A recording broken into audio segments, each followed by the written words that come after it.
over like 30,000 people in the group right now. And they started when the pandemic started and all the shows were getting canceled to give musicians a place where they can still make some money and play music and share their art. And so I'm so grateful for busking down the house for doing that. And actually, Greg, who is our guest, who I'll introduce in a bit, every Monday at 8 o'clock, he does a set, and he's doing that tonight.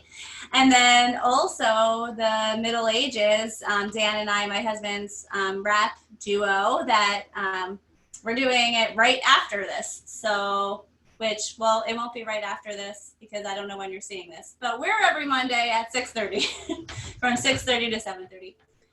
So I just want to start the show the way that I always do, with kind of getting us present, because life can be crazy, and I don't know about you, but I get stuck in my head sometimes with racing thoughts. And so this is a really good way to get present so you can have the best experience of listening to us blab about what the F is happening in the world.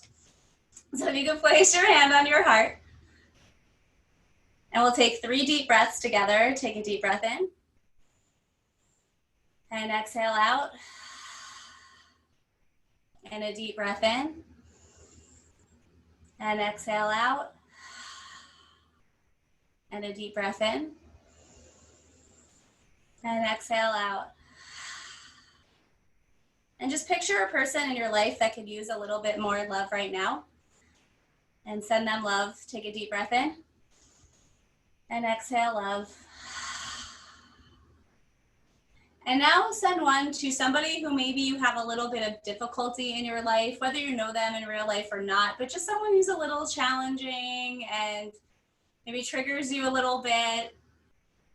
Send them love too. Take a deep breath in. And exhale love. And we'll do one more for the conscious collective of all living beings and things on this planet. And take a deep breath in. And take a deep breath out. Sending love. And one more for yourself, because you're here and you're amazing and we love you. Take a deep breath in. And exhale love to yourself.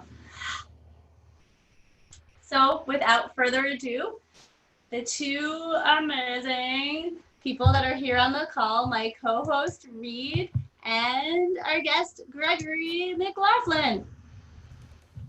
Hey, Greg, I think there you go. Greg, you're muted and I can't unmute you. I think you muted. There you go. How about now? Good? Nice. Yay, great. What's up, Greg? Thanks for having me. Really? So did you know that you're both bass players? I mean, I guess you know that you are a bass player yourself. Yeah, I texted Taraleigh earlier. I said, is this the first time you've had 2 bass players on the show together? And I think you said no, right? I don't think we've ever had to. Has anyone else played bass or been like? I mean, Stoops almost counts. That's true. Todd Stoops, okay. I think of him as a keyboardist, but I don't know. Well, I mean, you know, bass is a role more than it's an instrument, you know. Yep, and his left hand. A lot of people can play the role on other instruments better than some bass players that play the instrument that I know. That's true. Stevie You know what I mean? Wonder. Yep. Yeah, and not just the sound of the bass. I mean, even in other registers, like think about the rhythm guitar players in reggae bands. You know, like the job of being the steady rhythmic component that doesn't surprise the ear. Yep. You know, that can be played even in treble register. You know. Anyway, how's it going? Great. You know, great rhythm guitar players are very hard to find, and you know, ones who will just sit back and lay in. Dave Halchak, who plays on Tuesdays. Do you know Dave? Yeah, he's a great rhythm guitar player. He used to play in a band called the Breadbox Band, and I think Taraleigh, we first connected over Breadbox Band and all those bands at Stonehenge back, 15 years ago. So the real Stonehenge? I wish. It was this amazing festival in Pennsylvania, but I actually met Dan because I came up to Burlington with Dave to go to, his band was playing, the Breadbox Band was playing in Burlington, and Dan and I were the only ones at the show that night. Oh my gosh. That's the best. We didn't have a romantic connection that night, but he thought I was like 20 or something, but I was really almost 30. And I mean, I just had a boyfriend at the time, so it was like boyfriend blinders, and I like knew him from the boards, but it wasn't a thing until later. But our wow, first meeting was that's because of cool. that. Wow, full circle already. Yeah. Man, I've had some wonderful nights playing to like two people. Oh Like, God, yeah. I remember this night in Eugene, Oregon in 2001 when one girl showed up to our show and she brought us fucking roses and she stood in front of the stage right in front of us at the fucking rail as it were and danced her fucking ass off for 2 hours and she was the only person in this bar, you know, and Hmm. that girl ended up becoming one of my best friends and marrying Marco Benevento. Oh my God. Oh, and that's the Yeah, first time you met. I love it's the first time it. we met. She met Marco through us. Yeah, I think one of my most memorable shows with Buzz Universe was at Valentine's in Albany, and it was Gongzilla. You ever heard of Gongzilla? It was kind I of a love Godzilla, but I've never yeah, heard of yeah, them. But I love that name. yeah. So I think it was some members had been in that prog rock group Gong at some point, and they definitely played Motown, and they were older guys, and it was us and them at Valentine's in Albany, and nobody there, absolutely Uh nobody. huh. But it was such a mind-blowingly musical night. And Mike Miz, you know Mike Miz? First time I ever met him, he was in Gongzilla at the time. So Wow. yeah, Mike What does was. he play? He's always been picking up gigs after gigs over the years. You know, one band after another. It He might does. be Hmm. his guitar, right? Yeah, and he lives in Nashville now. Yeah.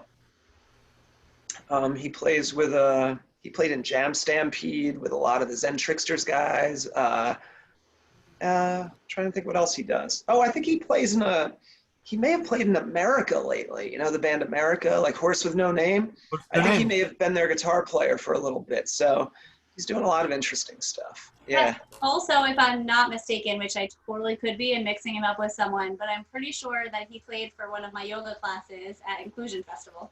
In No Scranton, way. maybe? Because he's from Scranton, Pennsylvania. Yes. Yeah. Yep. Yeah. That's where it was. Definitely Mike Miz. Yeah, incredible. Yeah. Yeah. So yeah, you never know. I mean, Buzz Universe, we never had much of a following, so we played so many shows that were, you know, one or two people in the audience, and you know, Mhm. sometimes it wears on you hard, other times it's incredible. It all depends on the proportion whether the band can survive or not. I think, you know, Right, right. when Yeah. it's every night, you know, it can be, it can get rough. Yeah. Oh, I Certainly Smart saw booking. can. the Benevento Russo duo at the wetlands like so long ago, and it was just me and my friend Andrea and the road manager for Robert Randolph, and then I found out later that it was my friend Michael Pullins was the other person, but we didn't Oh, find out. Poland's. Yeah, and we didn't find out Ah, until like recently that ah, we talking Wow. about that show. He's like, I was there. I was like, there was only 4 people there, and he was man. he was the one person who I didn't know. I love him. Yeah. You know, I think it Wow. was like 19. Oh, go ahead. He was Jacob Fred's tour manager for a couple years. Yes, Don't know. so he was roommates with one of my best friends, Britt, and Wow. that's actually Oh, Britt Nemeth. yes, Oh my Oh, God. Britt. Yeah, I that's used Dave to Halchak's old girlfriend. Yeah. I yes, used to crash at their place in Philly every time I played Philly for fucking years. yes, and she Wow. brought me to Jacob Fred, and that's how I knew your band because of her. Yeah. Nice. Amazing. Yeah, she painted a really cool painting of me. And Wow. me and Mark Friedman, it was like three bass players. Oh, and Fraticelli.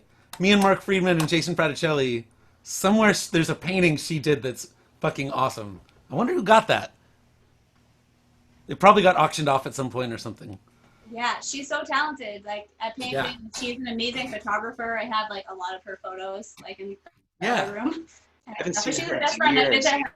I end up living with her for like a month in Colorado every year, except this year I didn't because I couldn't get there. But Wow. Wow. So what's it like in Jersey City right now? It's you know, the March and April were horrible, but you know, we just locked it down, and we were so disciplined. Everyone, you could walk down the middle of the street for almost 2 months straight, and I'm kind of missing that fresh air a little bit. But it's kind of getting back to normal now. You know, horns honking, traffic, and you know, it's tough. We miss our music scene. we're all kind Yeah. of connecting online, but we have a really good music scene, and that's obviously not happening. But summertime, it's hot. I don't know. It's very tough. I'm literally a stone's throw from Manhattan, and I'm a big New York City guy. I have not been to Manhattan since late February, and that's hard. Yeah. I'm a mile away, You can see and it. Yeah, I'm sure. Like, wow. so it's tough. But this busking down the house thing has been unbelievable. I've never reached so many people in different markets with my original music. I mean, it's kind of like the silver lining for me with all this has been busking down the house. I did it on a whim and it turned into a weekly thing, and I'm having so much fun. Yeah. Wow. Yeah, That's he's got awesome. like quite the following. That's like people like their Monday at 8 p.m. It's like that's what they're doing, and he has Well, like yeah, I can't believe there's people that I've seen every week. Or like have come 5, 6 weeks in a row now who I don't even know. It's amazing. So, Fuck yeah. yeah, What do you so like to What do you like to play on there? just all my own original music. So, yeah, I'm Do just because you perform by yourself? yeah, just an acoustic bass in my voice and my as one girl named Anna from upstate New York, she says she loves the foot slapping because I guess my foot slaps against the kitchen Uh floor. I don't know how I'll huh. ever do that live, like on a stage. Like, how do I? Uh huh. I'm gonna have to You'll bring a have to piece bring of plywood tiles. with me. Yeah, it's like a Yeah. big part of my sound is the foot slapping. I guess it's become a Well, thing. dude, Nathan Moore. Have you seen Nathan Moore with his? He brings like um a little bit raised piece of plywood that has like a fucking pickup on it, Huh? and a quarter inch out, and he gets a direct box for it, and he sits on the stage and taps his foot on it, and Yeah, it's through the house. They turn up the low end. It sounds like a four on the floor kick drum or something. and I he has like. shoes on. Yeah. Yeah, yeah. I do barefoot, Well, you could put but I tile. would. You could Yeah, get the yeah, yeah, exact same tile from your kitchen and yeah. mount it. That would be sick. I'm gonna give it a shot. Because I got a band too, and that's great. I love my band; they're awesome. But the thought of taking it on the road is very hard. Because they're all Hoboken, Jersey City guys. They play in the neighborhood, so we play the city. We played up at Garcia's in Portchester. We played Sure. shows, but the freedom to just go out the way I seem to have fun doing it on my own. How I could figure that out on stage. I want to see if I can pull it off. Because Sure, yeah. I bet you could. yeah, we'll see. We'll see. I That's mean, awesome. I never wanted to just play bass and sing, but around 2015, I was having struggles finding, putting the right band together, and I started doing it at open mics, and I just kind of got better at it by just doing it and doing it and doing it. So, Yeah. and I'm the only like singing bass player in the Jersey City scene, as far as by himself at least. Yeah. Nice. So, yeah, I haven't and seen too many of those. yeah, there's There's this obviously lots guy, of you got Joe Jackson and Sting and all that, but by man, there's this myself, guy I in don't. Austin, Texas. They call him the King of Sixth Street. He's been busking on Sixth Street like 7 nights a week. Sixth Street is like rows of clubs for blocks, or at least it used to be. Yep. Um, and he would stand in front of the club called the New Parish, and with his Fender Jazz bass and a little amp, and sing his fucking ass off and play Really? like one of the coolest, most unique bass styles I've ever seen. He would do 6 hours a night, standing there and just crushing, singing like Curtis Mayfield, Stevie Wonder, Marvin Wow. Gaye, Otis Redding, but just like ridiculous bass playing. Yeah, and he's probably got a Um, great voice too, right? This guy. Incredible singing voice. He Yeah. wore a crown, and he was the king of Sixth Street, man. Wow. I have never seen anything like it as a Wow. singing bass player. It's Wow. fucking. It's a hard instrument um, to play multiple roles with. I feel like when you are accompanying yourself as a singer, like there's your one instrument has to create all the sense of dynamic and movement. Yep. And I don't think it's implicitly harder to do it on a bass, but I think that bass players are conditioned with a mindset very early, and other musicians are conditioned to think of bass players in a certain way early, and then that makes it appear difficult to master something that is actually no harder on this instrument than anything else. Yep. We just have a mindset to unlearn before we can do it. So congratulations for doing the inner work that it takes to play the instrument in an expressive and personal way. You know, Yeah, I think what that's I do frowned is upon in some circles. I have kind of a pattern I do. I just like when I'm learning a new song, you can't have the bass sound too much like the voice. If it follows it, it just kind of kills the motivation. So I play it exactly like I want it, and then I sing it exactly like I want it, and then I kind of bring it together. That's what I do. Yeah. So yeah, like I'll keep the rhythm going. When it gets to the vocal, I'll stop playing, sing it exactly like I want it, never lose the beat on my foot. This is my practice at home I'm talking about. Cool. Yeah, And yeah. then the next time I go around, I don't sing. I just do the bass exactly, and I get into the flow, and Cool. then they like marry each other then. That's a nice like seesaw action too. I feel like the body really likes it when music sways, like call and response. This Yep. thing, that thing, this thing, that thing. Yep. That's how our hearts beat. That's how the tide works. That's how the moon Mhm. works. Yep. Fuck yeah. That's awesome. Yeah, when I go to watch music, everyone kind of like makes fun of me because the entire time I'm just like, Yeah. But that's literally like I'm how feeling what it this is. way. That's with the vibration, yeah. Yeah. So I can't. Fuck yeah. I like if I try to not do it, it's like so uncomfortable. Did you have you seen any like performed music in the last week, Taraleigh? Like in person?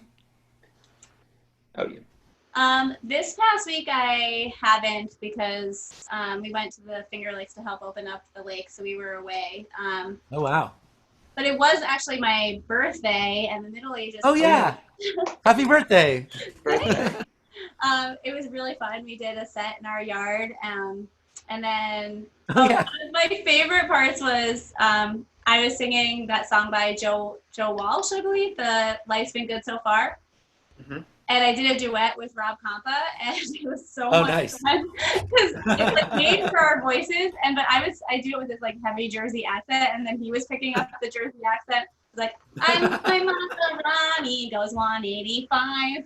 I lost my license, now I don't drive. It's just, So is this like all in a backyard in Burlington or something? Where was yeah, this? yeah. We have like a backyard that is made for like social distance parties because it's Yeah. like started down. And we set Are up you still in the stage same with, house? we set up a stage with a PA and stuff. Oh wow. Same house that I stayed in when Buzz Universe came up and played Nectars? Wait, Like about I can't remember if you stayed here or you stayed in our No, I think you stayed in Meadow Road. Was it a single family house? yeah, it was 7 or 8 years ago.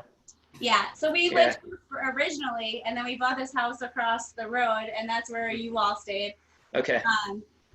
And then there's a funny story, but I don't know if I want to tell it about from when you guys all stayed with us.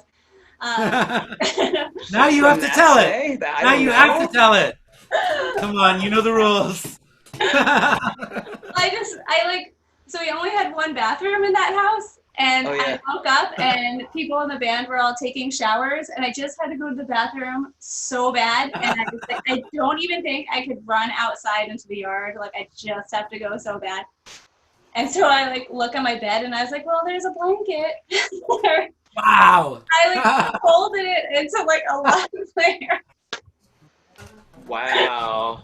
That's I hope actually it wasn't me. I'm pretty quick sorry. thinking. You Pretty guys, quick thinking. you had no hot water that night. It was all cold water. It was tough. It was like in and out, like really cold.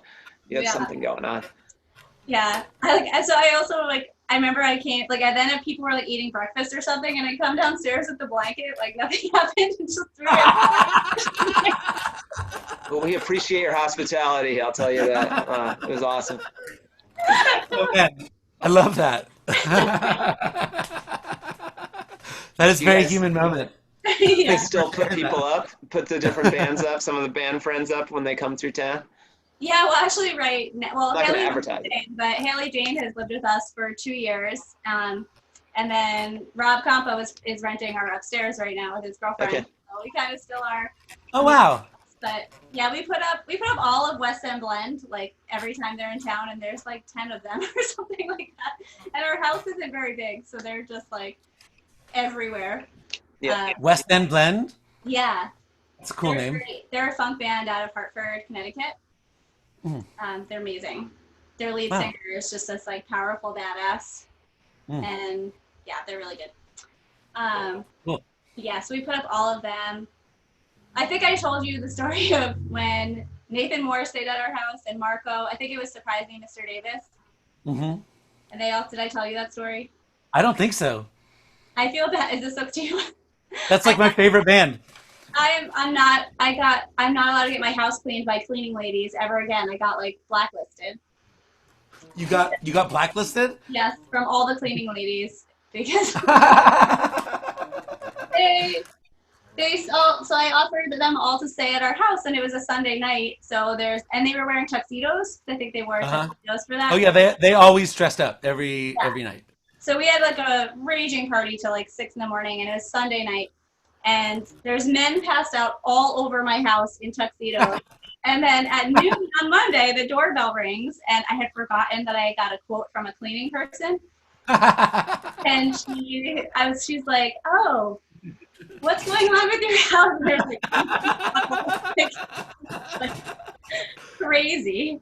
And yeah, so she like walks around, and then she called me later, and she was like, "That was horrible and very uncomfortable, and I don't know what your lifestyle is like, but I will not clean your house, and I will tell everybody, and if you try to call anyone, no one will clean your house." What?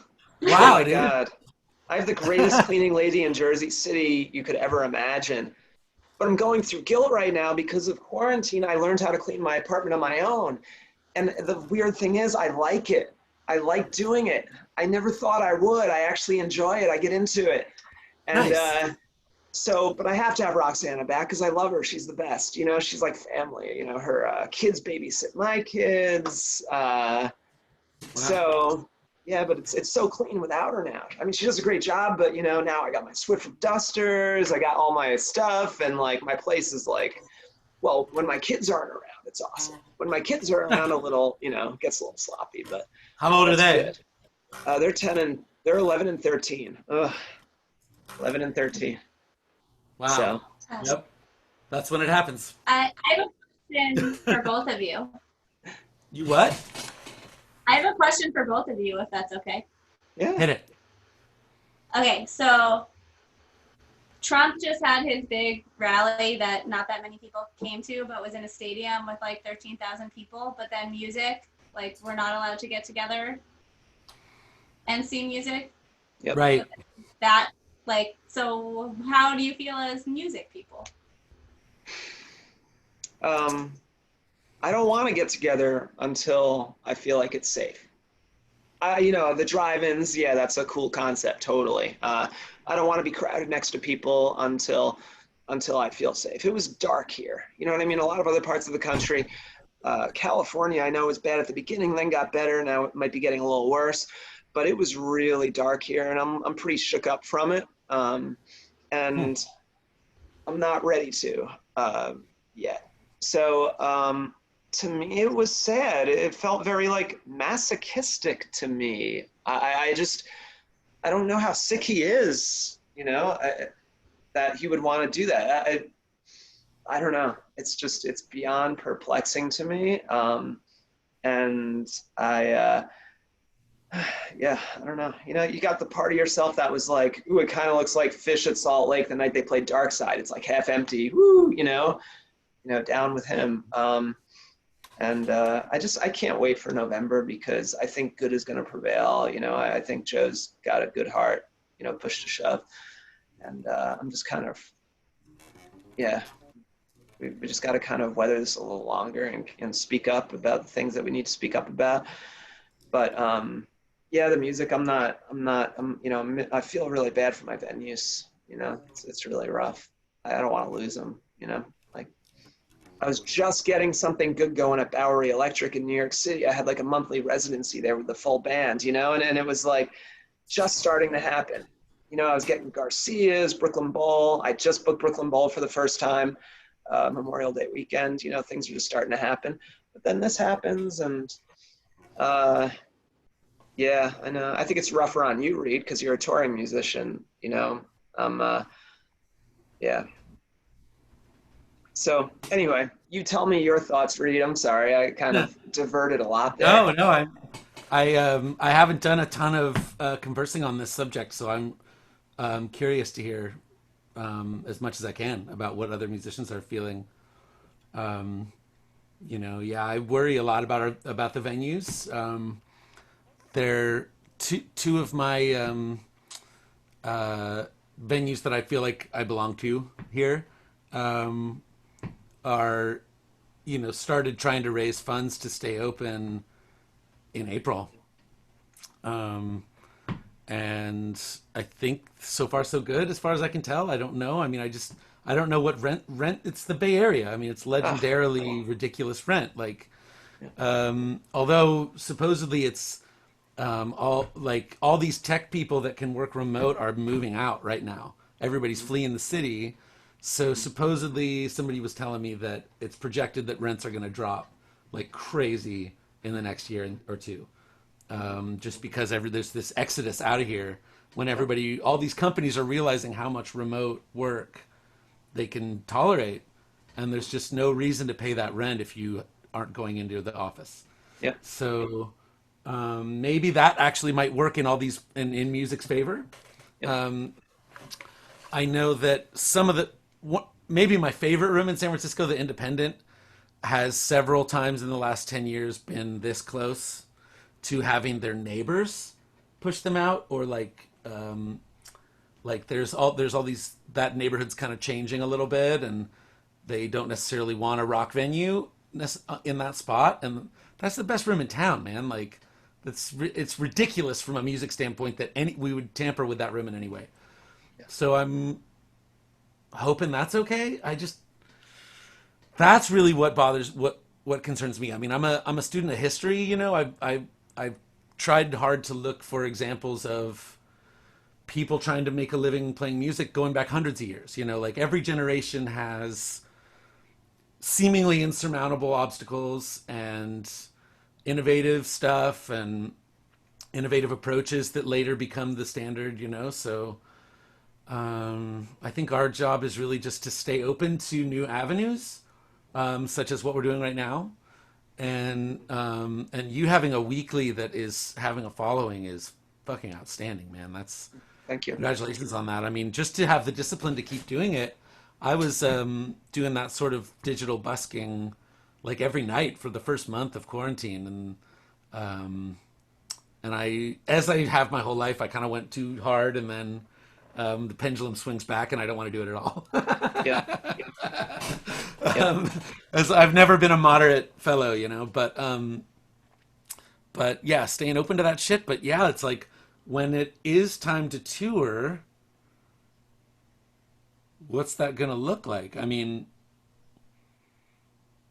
I think it's you going to come know, back in a huge way, personally. I mean, I think like when I read that interview with Peter Shapiro, about that, he was just saying people have an innate hunger. They just have a huge hunger for this. And when we're feeling comfortable, when there's a vaccine, yeah.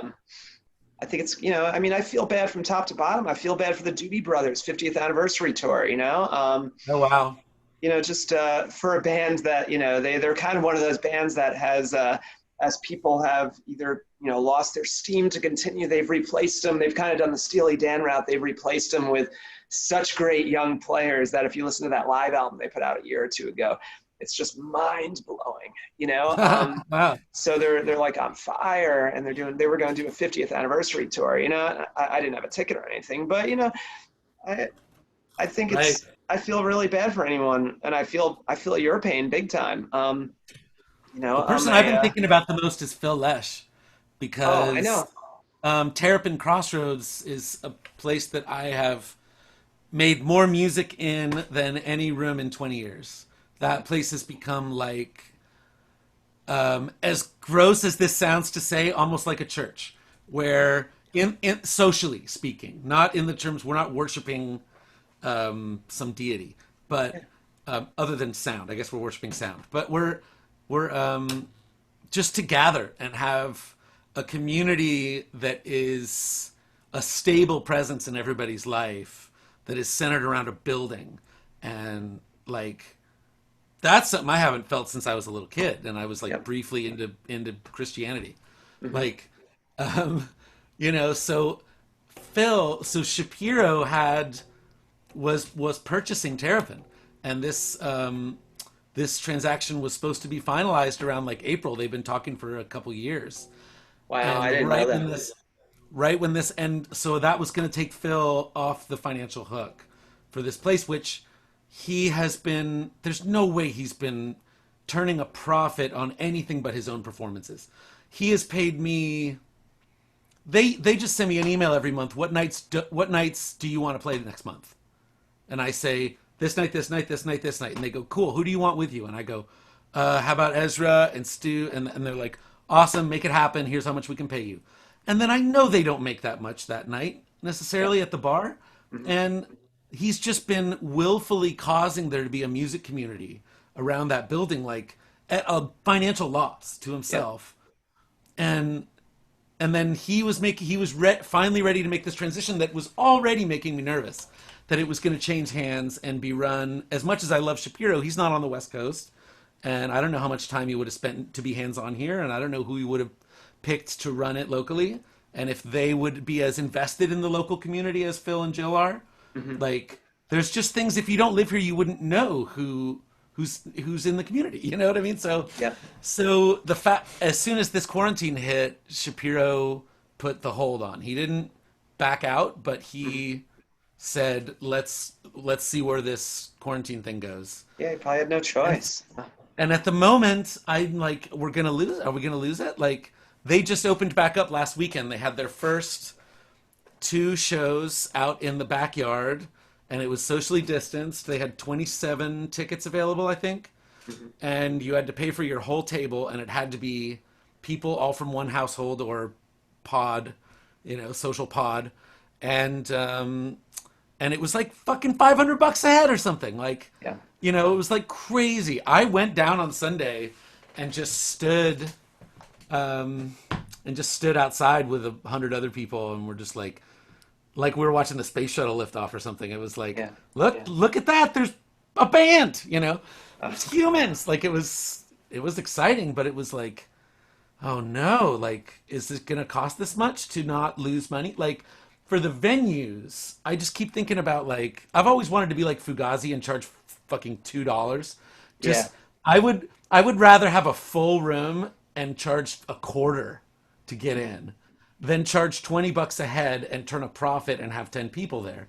Yep. Like, I always want the ticket price to just drop. I'm just like, every tour for 25 years, I'm telling the booking agent, like, charge less, charge less, charge less. Like, we'll make the same. I guarantee it. There'll just be more humans. Yep. More Yeah. humans. We should always just get more humans. We should play for free every chance we get. There's Like, nothing worse than a venue like a place called Pianos in New York City used to do this, where you got a packed place in the front, and you walk in, you see all these people. You're like, man, they would love my band. And then you got a little guy standing there in the back room, and you pay that person $10. You go in the back room, and there's like your fans. The 7 or 8 people that made it out to the show, and you're like, man, just open up, let them in. Uh, right? Stuff like that can always be a tough thing too. I Yeah. wonder, like, this is like a radical and probably risky idea for promoters to think about for shows, but I do this a lot for my online programs, and I end up somehow making more money this way usually. But I do a sliding scale, Yeah. and it's based, and like my newest program, I have it like, if your income is this much, then you could pay this much, but like we'll accept anything. And if your income is this much, and I have it $0 to $400. Yep. And then people can choose what feels right for them to like invest Wow. in that program. And you So I make wonder and you if probably make more. yeah, because people like I normally would have priced it $197, and there's like a surprising amount of people that will pay more than that. Sure. So for music too, like there would probably be a surprising number of people that if your ticket is normally $20 and you made a sliding scale, like people would pay $100 and people would pay $1, and you'd end up Is either paying the it same or more. is it on the honor system? Of like, I mean, you have Like, to do you like verify their income? no. Yeah. I just trust Interesting. that, and Yeah. it always works out. We had to pay what you want garage sale, and we made so much more money than we would have if we priced it. Wow. Yeah. I love this. I love this. I love this. I love this. I feel like that is how the entire society should be fucking operating. Yeah, Like, because music talk should. to anybody who's ever found themselves in a severe mental health crisis and looked for help.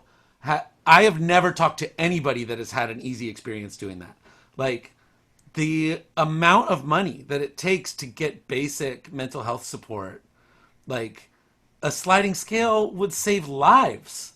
You know, it's like, fucking A, man. I dig that. I'm so glad you brought that up. That's cool. Like, we could just operate all venues that way. What if everything in the world was pay what you want? I mean, because like these things like mental health care and music should not be inaccessible to anybody. And I know. high ticket prices, you can't. It's not accessible to everybody. No. No. It shouldn't be rich people get bands and poor people watch bands on their screen. Like, no way. No way. Yeah. Name one art form that was like pioneered and perfected by a rich artist. Like, you know what I mean? Like, we're not the art, say, all like, the art forms we like were born in out of coping with poverty. Absolutely. Like, yeah. And divorce and yeah. all hard things. It's all about trauma resolution. Death and trauma. To me, that's like the biggest inspiration. Is the hardest shit I've been through. Well, that's when you need medicine. So music. So you make music some is medicine, the greatest medicine, hands down. It really is. Hands it down. Works nothing. Fucking wonders. How many times have you had like back pain or a headache or something and gone and performed a set and had it vanish? Utterly, or cold. Fever. Cold. Oh yeah, I've worked a flu out. Like, you got the sweats, it's coming on, and then you're in a situation where you're playing and sweating for 3 hours. You are gold the next day. Yeah. Donegal Saloon. Everyone in Donegal probably got sick from me, but I was good the next day. I remember. I have a specific memory of that. Yeah. So sometimes you have no choice. Are you ready for 5 interesting questions? Sure. Bring it on. All right. So who wants to be the first one to answer the question? Great. I'll be spirited. Reed's like, definitely not me. No, I just feel like I always go first. It's fun to mix it up. Yeah, right. So the first question, very important question. Everybody's definitely going to want to know the answer to this. Which way should the toilet paper hang, over or under? Absolutely over. Are you kidding? It's so awkward when it's under. It kind of flops down and hits the floor. No, it's terrible. Yeah. Over is the only way. And anybody that argues should Google the original patent for rolls of toilet paper, because the original patent has instructions for how to operate this thing they're patenting, and it's over. So yeah, that's a no-brainer. Definitely. Who does under? I mean, I always put it over, but I think sometimes I don't completely pay attention. But if I see it under, I don't really like it. It's not like, oh my gosh, that bothers me. But I definitely put it over. Like, I think that's the normal way. But I just fix it. If I see it under, I fix it. At least at my house, if my kids do it, for sure.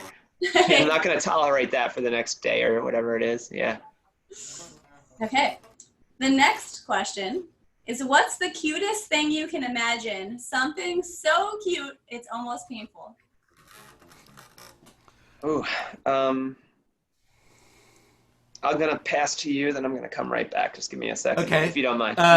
I mean, animal friendships, like physically affectionate animal friendships are unbearably wonderful to me. Like when a pig and a bird are like best friends and the bird just rides the pig all over the place or something, or dogs and cats that cuddle because they're friends. I mean, come on, that shit's ridiculous. That's just ridiculous. Yeah. It's like proof of God or something. It's amazing. I love it. Yeah. I love it. I'm gonna have to go right to my own. Talking about it, it's so cute. It hurts. What did you say? I just got to go right to my own kids, and it's like when my son says goodbye to my mother, his grandmother, he just like kind of, there's a certain any relative, like his love for the relatives. With me, he's very brash, he's a wise guy. He can be very difficult, and, we have a lot of fighting or whatever, but like, when you see him with a relative, it's just, it takes my breath away. He's so sweet. That's when you see the essence. Yeah. So I'd say I gotta sell out and say my son. My daughter's absolutely amazing too, but she's a teenager now, so yeah. Less cuddly. She's awesome. Yeah.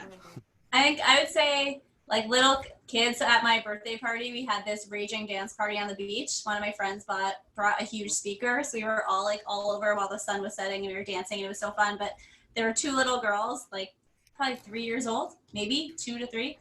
And they just were like so excited that they just ripped their clothes off and were just like running around and chasing each other. And it was so cute. Oh my God. And my nieces are like naked all the time and just like running around, and like their little butts are just so cute. I can't take it. Oh God. I can't even remember. That's amazing. Okay. Next question. What do you need help with most often? Oh, oh man, it's a really lame answer, but I do computer stuff to pay the bills, and I need help from tech support a lot. That's such a weak answer, but I'd say yeah, that's the biggest thing. I can handle all my grunt work around the house and all the. I think I handle parenting well. Yeah, I don't know. So that's not a lame answer. It's just that you're so awesome at everything that you only need help with that one thing. That's a good answer. Okay, thanks. What about you? I need help with staying in a work mindset. Sometimes I was raised in a house where there was sort of a big split between how you behave when you're being observed and how you behave when you're being unobserved. And my nervous system just acquired that pattern from my parents when I was really little. And so now I've really noticed the quarantine has made it in stark contrast. When I am completely unobserved, it is very, very hard to keep myself on task unless I have the sort of wind of inspiration at my back. Like, I definitely have fits of productivity that last a few weeks where I'll make a record or something, and I won't have to use any discipline to work 16 hours because I'm just, the actual lust of completing the project is driving me. But when that's not there, and I just have a list, like, I got to do taxes by next week, I got to do this, I got to do that, I got to, like, all that kind of shit, I have found that I often have to, like, get a friend on FaceTime or something and be like, just be there on FaceTime so I need to work for 4 fucking hours and not take a break. And if I don't trust myself to do that if I'm unobserved. Does that make sense? Yeah. Mm-hmm. Can I revise my answer a little? Yeah. Is it too late? I mean, I really think the thing I need help with most, and because I'm, like, I do like computers, and it's a good, it's something that's very essential for me to get my kids through college and everything, the stuff that I do. The guitar player from Max Creek, Scott Morawski, I think he did very similar stuff to me up until a few years ago. He was doing his thing. He was juggling the 2 lives. Tom Marshall, the songwriter from Fish, very similar too. But because of the fact that I'm on a computer so often, excuse me, my allergies, the simplest thing on my website, I can't motivate myself to do it. I have a set list page set up on my website where I can put the set list every week and have a video link, and I have a video showing me what to do. But like, I'm just like, I can't motivate myself to do anything on a computer aside from my job. So I think that's my biggest thing. I'm just like, you want to throw it out the window because you work very hard on, maintaining this network that I do all day. And then I just don't So of course I hit the button on the Facebook Live, but that's nothing to do with a computer, you know. That's Right. I try to, That every makes ounce sense. of energy I have aside from my kids and my work goes into the performance and the songwriting. I can't do that other stuff anymore. I just don't have it in me. Yeah. So I need help with that. If anyone out there wants to help me with my website, I would love you to death. So Right. Yeah, it's hard not to compare. I mean, you can't really compare different eras and hold people from a different era to today's situation because that's just not how time works. But imagine like someone like Keith Richards, if in 1964 he had to personally maintain his website oh, to get their band together, to get their band exposure. You know what I mean? I just keep thinking, how many artists would we have never heard of if they had been required to adapt in the way we're currently adapting? yep. You know what I mean? Like, I don't think Charlie Parker would have maintained his website well. You Yeah, know, exactly. like, it's there, but there was infrastructure back then. Yeah, it's so interesting because when everybody was doing a victory dance that the record labels were collapsing back in like 99, 2000, 2001, I remember so many, mostly my non-musician friends that were music fans were like, "Yay, the man! We got rid of the man. It's direct to the people. There's no record label." But it's like I was like, "Uh-oh," you know, because that was the infrastructure Yep. for that was the infrastructure that allowed people like me to just make music and make Yep. friendships and have that be my art form. And now I have to be into marketing and booking and accounting. Yep. And I know. very few of my heroes were also good marketers and bookers and Yep. accountants, and webmasters. And so that is something that I actually think I've had to work through some grief over that because that's an entire way of life that I feel like I signed up for when I got serious about music in the early 90s, you know. That that died. Like that's just a lifestyle that doesn't exist anymore. Yep. And you know, unless you're one of those bands that made it under the radar, like, you know, like Fish, Wilco, like the last wave of people that benefited from that infrastructure are still kind of set, I feel like.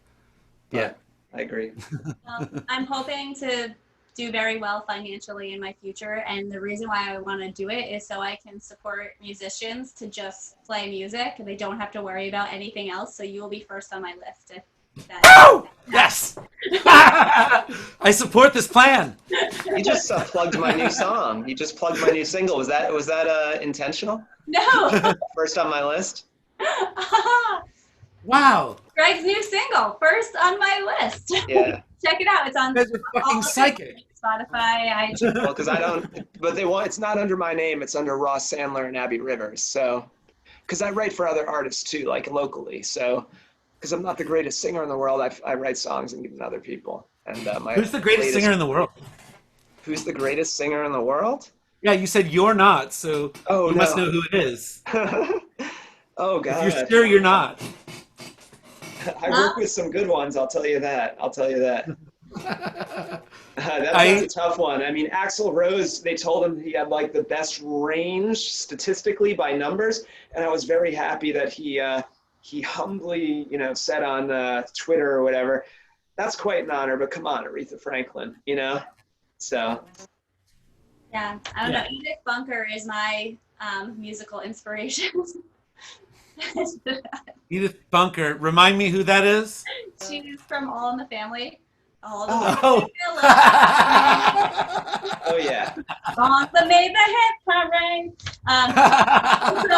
So we don't have time for me to ask the last two interesting questions. What? Just do them real fast. One word answers. One word answers. Okay, because it's 6:29 and we have to perform live at 6:30. Oh, God. Do it. Villages. Okay. If you could make up a potato chip flavor, what would it be? Happiness. Yeah, that's great. I can't even touch that, so keep going. That was beautiful. Mine would be psychedelic mushroom flavored. Okay. How much do you think names affect the outcomes of people's lives? You know, short. A lot. Yep. No, no, I don't think so. I mean, it's all what's in them.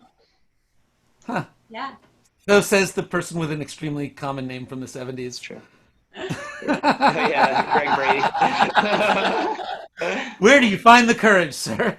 All right, if I had a little more time, maybe I would have had a better answer. But have a great set. I like the on the spot ones. Maybe we'll do 5 interesting questions and 5 like where you have to answer them right away questions from now on. Right. He's better than me.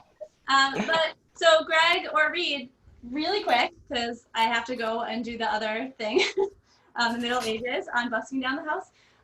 But what's going on? What's something that, like, where can people find you, and what should they know? Are you performing anything? Tell me all the things really quickly.